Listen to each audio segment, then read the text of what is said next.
Mother তেরেসার সৃষ্টি হতো, তাহলে আমি বলতাম এই মিল্টন সমাজদার বাংলাদেশের জন্য মাদার তেরেসা।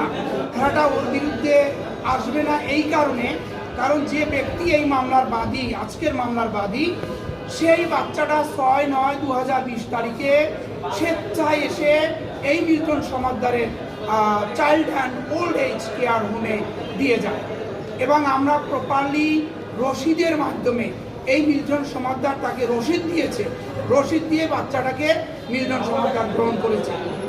এতে মিল্টন সমাজদার আইনের কোনো ব্যত্যয় ঘটে নাই এবং আমাদের যে মানব পাচার আইন রয়েছে সেই আইনে এই জিনিসগুলো অ্যাট্রাক্ট করে না।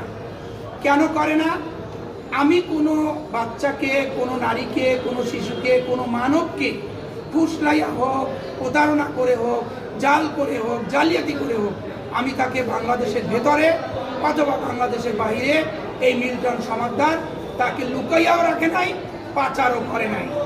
2020 সালের ঘটনা, আজকে 2024 সাল, 4 বছর পূর্বের ঘটনা সৃজন করে এই মিল্টন সমাজদারকে অহেতুক নাজেহাল করার জন্য, হেনস্থা করার জন্য, হয়রানি করার জন্য এই মিথ্যা মামলা সৃজিত করেছে। এবং আমি মনে করি মানুষ মানুষের জন্য মিল্টন সমাজদার বাংলাদেশে যে কাজটা করছে এটা সম্পূর্ণই মানবিক কাজ এবং মানবতার ফেরিওয়ালা এই মিল্টন সমাজদার। যদি বাংলাদেশে কোনো এবং আমরা যদি একজন ভালো মানুষকে, ভালো কাজকে মূল্যায়ন করতে জানতাম, মূল্যায়ন করতে শিখতাম, আমাদের মধ্যে যদি নৈতিক অবক্ষয় না থাকতো, তাহলে আজকে মিল্টন সমাজদার এই ধরনের মামলার 10-এর 2 ধারায় সে কোনো দিন আসামি হতো না। আচ্ছা, বাচ্চাটা এখন কোথায় আছে? বাচ্চাটা মিল্টন সমাজদারের old child and old age care হোমে রয়েছে। তবে আইনগতভাবে স্টাম্পের মাধ্যমে এই সংস্থার যে বাবুর্চি আছে সে তাকে দেখভাল এবং লালন পালন করতেছে এবং সে এখানেই সুন্দরভাবে গড়ে উঠতেছে। আচ্ছা, এই স্টাম্পটা কত সালে হয়েছে? জি, যে স্টাম্প আপনারা একটা জমা দিলেন কোর্টে, জি, দত্তক নেওয়ার, এই স্টাম্পটা কত সালে হয়েছে? এই স্টাম্পটা 21 সালে আমার এই ওল্ড এজ চাইল্ড কেয়ার